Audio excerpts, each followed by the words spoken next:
تو باقی اور اس کے علاوہ جو ہے یہ بھی بتایا جاتا ہے کہ 2 تو خودکش حملہ آور ہلاک ہو گئے نا، اور باقی جو 4 خودکش حملہ آور تھے، باقی جو 4 حملہ آور تھے وہ بھی ہلاک ہوئے ہیں۔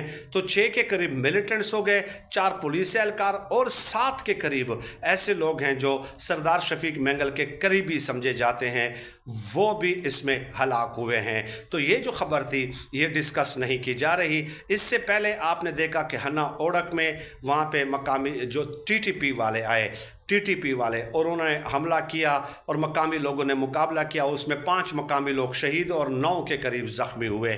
پھر زیارت میں جو ایک حملہ ہوا اس میں ابتدائی طور پہ یہ بتایا گیا کہ 9 پولیس اہلکار شہید ہوئے ہیں، لیکن پھر بعد میں خبر آئی کہ 19 کے قریب پولیس اہلکاروں کو اغوا کر لیا گیا ہے، اور اب ان کی جو لاشیں ہیں وہ بھی زرغون پہاڑی سے جو ہے وہ برآمد ہو گئی ہیں۔ تو اس طرح پولیس اہلکاروں کی شہادتوں کی تعداد 28 کے قریب پہنچ گئی ہے۔ اور یہ جو زیارت بلوچستان میں حملہ ہوا تھا، اس میں یہ ابتدائی طور پہ معلومات آئی تھی کہ 15 دہشت گردوں کو بھی جہنم واصل کر دیا گیا ہے۔ اب D G I S P R نے بھی کل پریس کانفرنس کی اور اس میں یہ بتایا کہ 42 جوان جو ہیں اب تک شہید ہو چکے ہیں اور 58 کے قریب دہشت گردوں کو جہنم پارسل کیا جا چکا ہے۔ اور پھر D G I S P R نے چند افغانوں کے گرفتار ہونے کا بھی دعویٰ کیا اور کہا کہ بھارتی پراکسیز جو ہے وہ متحرک ہو چکی ہیں اور بلوچستان کے جو ترقیاتی کام ہے ان کو روکنا چاہتی ہے۔